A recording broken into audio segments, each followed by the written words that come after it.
오늘 주시는 하나님의 말씀 보도록 하겠습니다. 하나님의 말씀은 신약 성경 디모데전서 4장 12절로 16절까지의 말씀입니다. 디모데전서 4장 12절로 16절까지의 말씀, 저와 여러분들 한 절씩 교독하도록 하겠습니다. 디모데전서 4장 12절. 누구든지 내 연소함을 업신여기지 못하게 하고 오직 말과 행실과 사랑과 믿음과 정절에 있어서 믿는 자에게 본이 되어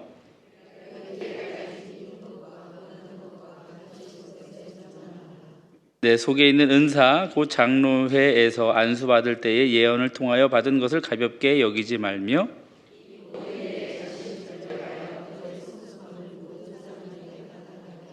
함께 읽겠습니다. 내가 내 자신과 가르침을 살펴 이 일을 계속하라. 이것을 행함으로 내 자신과 내게 듣는 자를 구원하리라.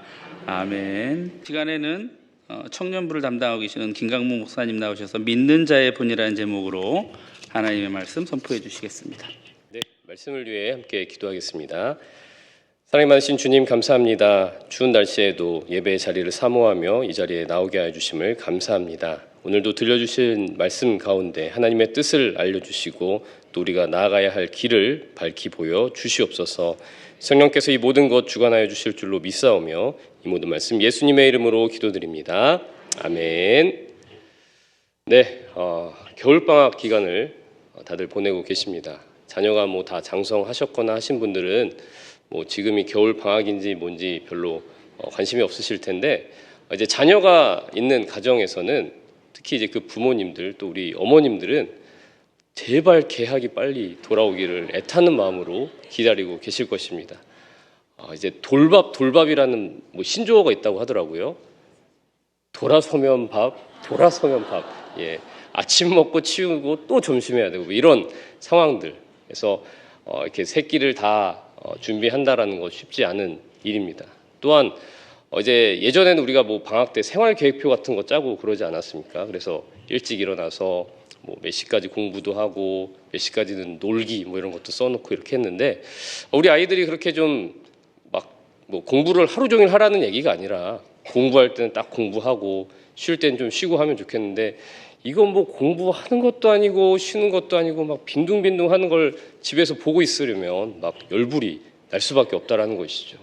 그나마 학기 중에는 학교에도 가고 학원에도 가고 하니까 상대적으로 그런 모습을 덜 보게 되는데, 방학 때는 그런 모습을 더 많이 보게 되니까 이 엄중한 시기에 지금 AI가 직업을 다 뺏어갈 수도 있는 이런 시기에 조금이라도 더 노력을 했으면 좋겠는데 그런지도 모르고 이렇게 빈둥거리는 모습을 보고 있으면 마음이 아프다라는 것입니다. 이렇게 좀 빠르게 변화하고 있는 현대 사회에서 그나마 좀 자기 몫을 하는 사람이 되기 위해서는 하기 싫은 일도 좀 참고 할 수 있는 능력을 우리가 길러줘야 되지 않겠습니까? 그러기 위해서 우리가 좀 어느 정도의 강도로 자녀를 좀 조였다가 또 풀었다가 해야 되는지 이걸 알아내기가 참 쉽지가 않다라는 것입니다. 너무 조이면 어떻게 되겠습니까? 자녀가 폭발을 한다든지 이렇게 엇나갈지는 않을까 걱정이 되죠. 부모 자녀 간의 관계가 다 깨져버리진 않을지 걱정을 할 수밖에 없는 것이죠. 그렇다고 너무 풀어두면 또 어떻게 되겠습니까? 이 사회에서 도태되면 어떡하나, 고생하면 어떻게 되나, 우리가 그런 것들을 걱정하지 않을 수가 없다라는 것입니다. 그러다 보니 자녀를 양육하는 집집마다 이렇게 기나긴 전쟁 같은 시간을 보내고 있는 것이 우리의 현실이다라는 것이죠. 우리가 자녀를 기르듯이 하나님께서도 우리를 기르신다라는 생각을 하게 됩니다. 우리 그리스도인들은 하나님 아버지의 자녀들인 것이죠. 하나님께서도 우리들을 키우고 계시고 또 먹이고 계시고 또 생명수를 마시게 하시고 푸른 풀밭과 쉴만한 물가로 인도하고 계십니다. 믿으십니까? 네, 우리들은 자녀들이 좀 사람답게 살아가도록 하기 위해서 가진 것을 아낌없이 내어주고 필요하다면 빚이라도 내서 무리를 해서라도 자녀를 위해서 희생하는 것 그렇게 아까워하지 않고 있습니다. 우리 사람들도 자기 자녀를 위해서 이렇게 애쓰고 희생하는데 하늘 아버지께서는 우리를 위해서 얼마나 많은 것들을 공급하고 계실까 우리가 잊고 있지만 잠시만 생각해 보더라도 그것은 사실이다라는 것이죠. 하나님 아버지께서는 우리를 기르시기 위해서 필요한 모든 것들을 아낌없이 내어주시는 부유하신 분이십니다. 하나님께서 천지를 왜 창조하셨을까? 여러 가지 이유가 있을 수 있겠습니다만은 저는 하나님께서 우리 한 사람 한 사람을 너무나 사랑하시기 때문에 천지를 창조하셨다라고 믿습니다.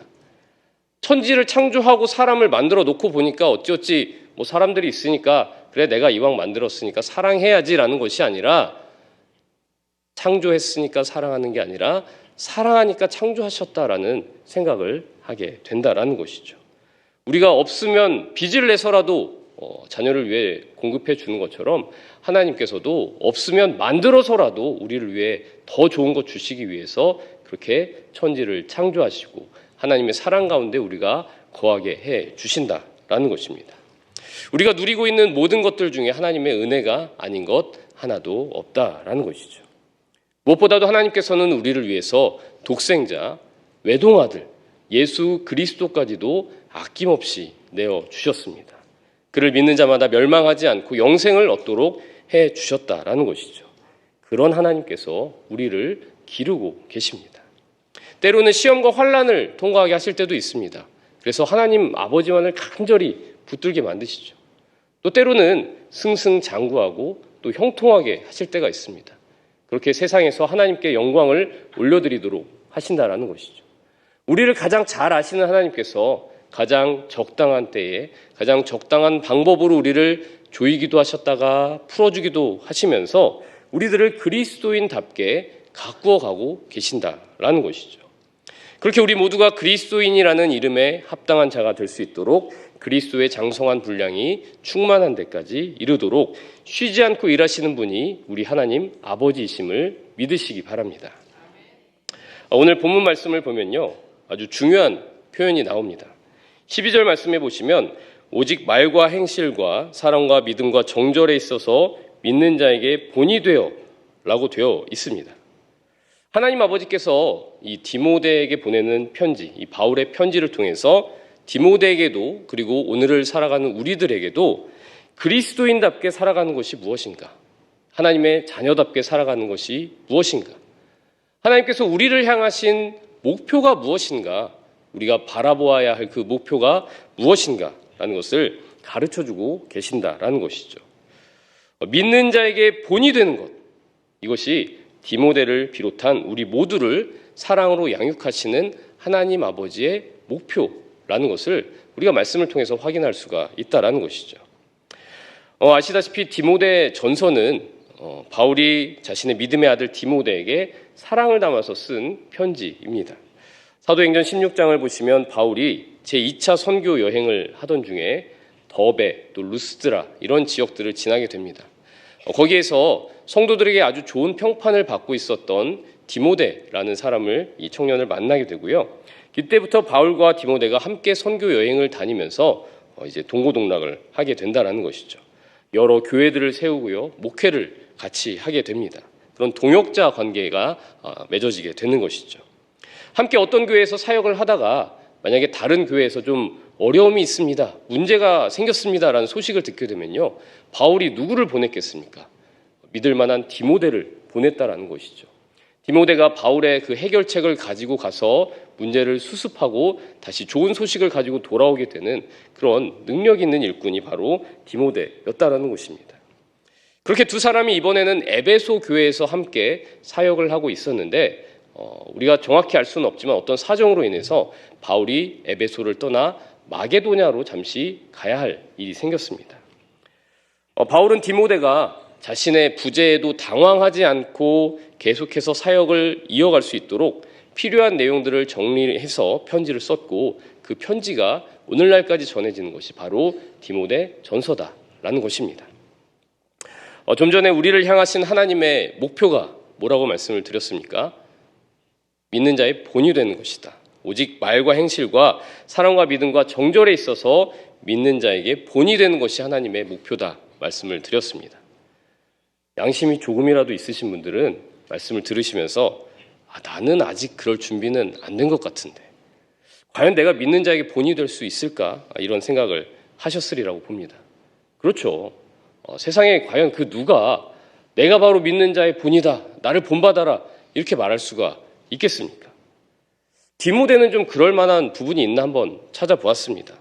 바울이 신뢰하고 또 아들처럼 여기는 동역자라고 말씀을 드렸는데 그럴 만한 이유가 있었나 찾아보니까요. 디모데후서 1장 5절에 이런 말씀이 있더라고요. 바울이 디모데에게 이제 편지를 보낸 거죠. 그것도 내 속에 거짓이 없는 믿음이 있구나라고 말하면서 이 믿음은 먼저 내 외조모 로이스와 내 어머니 유니게 속에 있었다라고 말을 합니다. 즉 디모데는 이렇게 몇 대에 걸쳐서 믿음 생활을 해온 경건한 집안 출신이었다라는 것이죠. 또한 디모데 후서 3장 15절을 보니까요. 어려서부터 성경을 알았나니라는 말씀이 있습니다. 디모데에게 하는 말이죠. 너는 어려서부터 성경을 알았구나라고 말을 하는 겁니다. 디모데는 어려서부터 성경으로 양육을 받아온 사람이다라는 것이죠. 그렇기 때문에 우리는 오늘 본문에 믿는 자에게 본이 되라라는 이 말씀 들으면서 디모데처럼 신앙의 명문가에서 태어나서 또 어려서부터 말씀으로 양육된 이런 사람, 그리고 사도 바울처럼 위대한 인물에게 가르침을 받은 사람 정도 되어야 믿는 자의 본이 될 수 있나 보다라고 생각하기가 쉽다라는 것이죠. 뭐 그런 면이 없잖아 있을 것입니다. 이제 우리 교회 같은 경우도 생각을 해보시면 담임 목사님을 비롯해서 우리 교회 여러 섬기시는 분들 가운데 본이 되는 분들이 참 많이 계시죠. 그런 분들과 말씀을 나눠보면 특별한 부분이 있다는 것을 알 수가 있습니다. 어떤 분들은 막 4대, 5대째 이렇게 신앙생활을 하는 가문 출신이시기도 하고요. 이런 분들의 대부분은 하나님과 만난 그 특별한 만남의 경험들, 그런 스토리들이 다 있더라는 것이죠. 이런 분들은 하나님을 위해서, 교회를 위해서 자신의 시간, 건강, 물질 이런 건 내놓기를 아까워하지를 않으십니다. 그래서 이런 분들 덕분에 우리 교회가 이렇게 든든히 설 수가 있었구나. 참으로 본받을 점이 많은 분들이다. 이렇게 우리가 느끼게 된다라는 것이죠. 물론 우리 모두가 때가 되면 믿는 자의 본이 될 것입니다. 하지만 그러기 위해서는 갖추어야 할 조건들이 굉장히 많아 보이는 것도 사실이다라는 것이죠. 자, 그렇다면 오늘 말씀은 정말 특별한 사람들만 믿는 자에게 본이 될 수 있다고 우리들에게 알려주시는 그런 말씀이겠습니까? 평범한 사람들은 그저 그 특별한 사람들을 바라보면서 와, 부럽다. 나도 저렇게 됐으면 좋겠다. 하지만 나는 아직 좀 멀었겠지. 뭐 이렇게 하라고 오늘 말씀을 주셨겠습니까? 그런 건 아닌 것 같다라는 것이죠. 자, 이런 생각을 가지고 12절 말씀을 다시 처음부터 읽어보면 이런 말씀을 만나게 됩니다. 누구든지 내 연소함을 업신여기지 못하게 하고 라는 말씀이 기록되어 있습니다. 좀 의아하지 않습니까? 아까 디모데는 굉장히 특별함을 갖춘 사람이다라고 말씀을 드렸는데 왜 이렇게 특별한 사람에게 연소함을 업신여기지 못하게 하라라는 말을 했을까요? 이 12절 말씀을 세번역 성경으로 한번 읽어보면 좀 더 뜻이 분명한데요. 제가 한번 읽어보겠습니다. 아무도 그대가 젊다고 해서 그대를 업신여기지 못하게 하십시오. 도리어 그대는 말과 행실과 사랑과 믿음과 순결에 있어서 믿는 이들의 본이 되십시오. 라고 세번역 성경에는 적혀 있습니다. 이걸 통해서 우리가 알 수 있는 것은 편지를 받을 당시 디모데의 나이가 젊은 나이였구나 라는 것을 알 수가 있겠죠. 너 몇 살이야?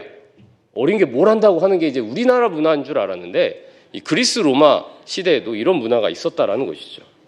아까 말씀드린 바와 같이 디모데는 바울과 동역하면서 산전수전을 다 겪어온 사람이었지만 에베소 교회에서 리더십을 인정받기에는 그의 그 젊음, 그의 연소함이 발목을 잡고 있는 상황이었다라는 것입니다. 그도 그럴 것이요. 에베소 교회가 바울에게 굉장히 특별한 교회였기 때문에 그렇습니다. 바울이 이제 에베소 교회를 개척하는 장면들이 사도행전 19장에 나와 있는데요. 바울이 에베소에 도착해서 이제 유대인 커뮤니티를 찾아갑니다. 거기에 갔더니 이제 회당이 있죠. 거기에서 말씀을 전하고 예수님에 대해서 전해 주었습니다. 그랬더니 세례 요한을 아는 사람들, 세례 요한에게 세례를 받은 사람들이 한 12명 있었던 거예요. 그래서 그 사람들에게 예수님에 대해서 다시 차근차근 알려주고 당신들은 성령에 대해서 아십니까? 성령의 세례를 받으셨습니까? 물어보니까 우리는 성령이 뭔지도 모르는데요 하는 거예요. 그래서 바울이 이 사람들에게 세례를 베풀자 성령이 임하여서 이 사람들이 방언도 하고 예언도 하게 되는 그런 놀라운 일이 벌어지게 됩니다. 바울은 이 12명을 중심으로 해서 회당에서 한 3개월 동안 열심히 하나님 나라를 전파하게 되었는데 다른 유대인들은 이걸 잘 받아들이지 않고 오히려 바울을 비방했다라고 되어 있습니다. 그래서 바울은 두란노 서원 또는 두란노 학당이라고 알려진 곳으로 자리를 옮겨서 말씀을 가르치기 시작했는데 이게 굉장히 많은 사람들에게 인기를 끌어서 유대인들뿐만 아니라 헬라인들도 그곳에 와서 말씀을 배웠다라는 것이 사도행전에 기록되어 있습니다. 바울이 가르치기만 잘했느냐? 그렇지가 않습니다. 하나님께서 바울을 통해서 놀라운 능력들도 많이 보여주셨다라는 것이죠. 심지어 바울의 손수건이나 앞치마를 병든 사람에게 이렇게 얹어주기만 해도 그 병이 낫는 기적들이 나타나기 시작합니다. 바울이 하도 유명해지니까요. 당시에 유대인들 중에 귀신을 쫓아낸다라고 그런 귀신 쫓는 행세를 하던 사람들이 있었는데 그들이 어떤 멘트를 사용했느냐? 바울이 전파하는 예수를 의지하여 내가 명하노니 이런 식으로 귀신을 쫓아냈다라고 합니다. 그중 한 사람 이제 어떤 스게와의 7 아들들이라는 그런 사람들이 있었는데요. 그 사람들도 악귀를 쫓기 위해서 바울이 전파하는 예수를 의지하여 내가 내게 명하노니 물러가라 이제 이렇게 얘기를 했다라는 것이죠. 그랬더니 이 악귀가 뭐라고 대꾸를 했느냐? 내가 예수도 알고 바울도 아는데 너희는 대체 누구냐라고 하면서 이 사람들에게 달려드는 그래서 공격하는 일이 벌어지게 됩니다. 이 사람들은 상처도 입고 옷이 다 벗겨진 채로 도망가게 되죠. 이 일이 에베소 전역에 알려지게 되면서 예수님도 유명해지고 바울도 유명해지고 이 에베소 전역에서 이 예수님과 바울이 두려움의 대상이 되는 일이 생깁니다. 사람들은 교회에 찾아와서 자기 죄를 고백하기도 했고요. 또 마술을 부리던 사람들은 자신들의 그 고가의 마술책을 많은 사람 앞에서 불태우기도 하는 그런 일들이 벌어지게 됩니다. 이 복음을 통해서 에베소라는 도시에 큰 변화가 일어나게 되었다라는 것이죠. 그러나 에베소는 기본적으로 그리스 도시였습니다. 아르테미스 여신, 성경에는 아데미라고 되어 있는데요. 이 아르테미스 여신을 섬기는 그러한 도시였습니다. 당시에 아주 크고 유명한 그런 아르테미스 신전이 에베소에 자리 잡고 있었다라고 알려져 있습니다. 그리고 이 아르테미스 형상을 깎든지 부어서 만든 그런 기념품들, 이제 오늘날 굿즈라고 하죠. 그런 아르테미스 굿즈를 판매하는 게 에베소 경제에서 아주 큰 부분을 차지했다라고 합니다. 교회가 점점 부흥해 나가자 이 기득권들, 신전에서 일을 하거나 아니면 이 아르테미스 우상을 만들어 팔던 자들이 위협을 느낀 것이죠. 그래서 사람들을 선동해서 이 반교회 집회를 열기까지 했습니다. 그래서 바울은 잠시 에베소를 떠나야 하는 일이 생기게 되었다. 이렇게 사도행전에 기록되어 있습니다. 오늘 이 디모데전서 말씀이 딱 이때 기록된 것이다 라고는 볼 수 없지만 이렇게 바울과 디모데가 겪었던 일들, 에베소에서 있었던 일들은 이런 일들이 있었다라는 것이죠. 자, 에베소 교회 안에서 바울의 존재감이 얼마나 컸을지 우리가 짐작해 볼 수 있지 않습니까? 바울에게 성경을 배운 사람들이 그 교회 안에 얼마나 많이 있었겠습니까? 힘든 병에 걸렸는데 바울의 손수건을 얹어서 나은 그런 체험을 했던 사람도 얼마나 많았겠습니까? 바울이 귀신을 쫓아내는 것, 또 바울과 예수님을 사칭하다가 귀신들의 공격을 받은 그런 사람들의 모습을 목격한 사람들도 꽤나 많이 있었을 것입니다. 이렇게 엄청났던, 위대했던 바울의 빈자리를 채우도록 선택받았던 게 연소한 디모데였다라는 것이죠. 물론 디모데도 이 14절 말씀에 나와 있는 것처럼 장로의 회에서 정식으로 안수를 받은 목회자였고 바울이 신뢰하는 제자 또 믿음의 아들이었습니다. 그럼에도 아무도 그대가 젊다고 해서 그대를 업신여기지 못하게 하십시오라는 말을 했다라는 것은 바울이 볼 때 디모데에게도 조금 문제가 있었고 에베소에도 조금 문제가 있었다라는 것이죠. 에베소 교인들은 어떤 문제가 있습니까? 디모데가 어리다고 해서 그를 은근히 무시하는 경향이 있었다라는 것입니다. 또 바울이 볼 때 디모데는 어떤 문제가 있었습니까?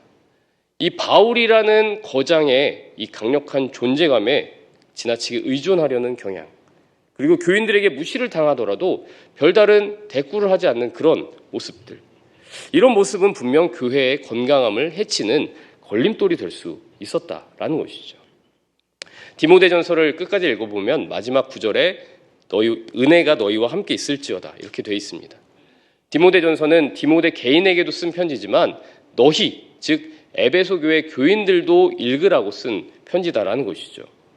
당시에는 한 교회를 향하여 사도가 편지를 쓰게 되면 그것을 교인들이 다 모인 자리에서 함께 대표로 한 명이 낭독을 해서 같이 그 편지를 들었다라고 합니다. 이제 지금에야 복사를 해줄 수도 있고 화면에 띄울 수도 있고 하지만 그때는 그렇게 한 자리에 모여서 들어야만 했다라는 것이죠. 자, 한번 상상을 해보시기 바랍니다. 에베소 교회 교인들이 예배 시간에 다 모여서 이제 바울이 보낸 편지를 누군가가 읽는 것을 듣는 것이죠. 그러다가 이제 오늘 4장 12절 이쯤에 다다랐을 때에 디모데도 또 에베소 교인들도 얼마나 느끼는 바가 많이 있었겠습니까? 디모데는 이 12절 말씀, 너의 연소함을 업신여기지 못하게 하라라는 말씀을 듣고 어떤 생각이 들었을까요? 아, 그동안 내가 젊다는 이유로 내 스스로 위축되어 있었구나. 바울이라는 이 거장의 그늘에 더 이상 숨어 있지 말아야 되겠구나. 나는 바울이 아니니까, 나는 바울처럼 능력이 없으니까 이렇게 스스로를 작게 여기면서 나에게 한계를 지어주었던 이런 모습들을 내가 이제 회개해야 되겠구나. 그리고 나도 이제 교인들에게 말과 행실과 믿음과 사랑과 정절에 있어서 본이 되는 사람이 되어야 되겠구나. 아마 디모데는 이런 생각을 하게 되었을 것입니다. 에베소 교회 교인들도 이 말씀을 듣고 어떤 생각을 했겠습니까? 아, 우리가 바울이라는 위대한 사도에게 너무 익숙해져 있던 나머지 디모데라고 하는 이 좋은 사역자를 너무 무시하고 있었구나. 단지 나이가 어리다는 이유로 그를 무시하고 부족하게만 여겨왔구나. 앞으로는 그를 인정하고 존중하고 사랑하면서 그를 본받기 위해 애써야 되겠다. 아마 교인들은 이런 마음을 느끼면서 디모데를 바라보지 않았을까 싶습니다. 디모데처럼 명문가 출신, 또 말씀으로 양육된 사람, 풍부한 경험이 있다고 해서 그렇게 자연스럽게 믿는 자의 본이 되는 게 아니라는 것을 오늘 말씀을 통해서 알 수 있다는 것이죠. 디모데에게도 우리에게도 깨고 나아가야 할 부분들이 있다는 것을 오늘 말씀은 우리들에게 알려주시는 것이다라는 것입니다. 참 신기한 게요. 편지라고 했잖아요. 그냥 편지. 근데 이 편지가 우리들에게도 놓여져 있다는 겁니다. 이 편지를 디모데만 읽도록 하시지도 않았고 에베소 교회만 읽도록 하시지도 않았습니다. 모든 교회가, 모든 교인이 이 편지를 읽을 수 있도록 하나님이 남겨주셨다라는 것이죠. 이 편지에는 하나님의 감동이 들어있으며 모든 교회가 따를 만한 진리가 담겨있다고 인정받도록 해주셨습니다. 그렇게 성경 66권 중에 한 권이 된 디모데 전서를 우리 앞에 하나님이 펼쳐주셨다라는 것이죠. 그렇다면 하나님께서는 이 편지를 읽는 우리들은 어떤 반응을 보이기를 기대하고 계시겠습니까? 하나님께서 우리들에게도 말씀하십니다. 아무도 그대가 젊다고 해서 또는 나이가 많다고 해서 그 외에 다른 어떤 이유로도 당신을 업신여기지 못하게 하십시오. 남들이 우리를 업신여기는 것도 문제지만 내 스스로가 나를 작게 여기고 업신여기는 것, 그게 더 큰 문제다라는 것입니다. 우리가 젊은 것 또는 나이가 많은 것 아니면 그 어떤 것도 하나님께서 우리를 통해 일하시는 데는 아무런 장애가 되지 않는다라는 것이죠. 하나님께서는 어린 사무엘을 부르셔서 엘리 제사장을 경고하는 데 사용하셨고요. 막내 아들 다윗을 부르셔서 그가 왕이 되도록 기름을 부어주셨습니다.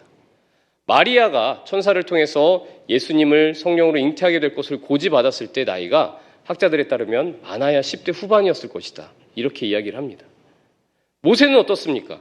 80세의 나이에 그는 하나님의 부르심을 받았고 이스라엘 백성들을 애굽에서 인도하여 가나안 땅으로 행진하는 그런 귀한 일을 감당하였습니다. 갈렙은 또 어떻습니까? 85세의 나이에 이 산지를 내게 주소서 하면서 하나님께서 맡겨주신 그 땅을 차지하기 위해서 나아가는 아주 활력 있는 모습을 보이고 있다는 것이죠. 나 스스로를 바라보면 한심한 게 당연하죠. 나약해 보입니다.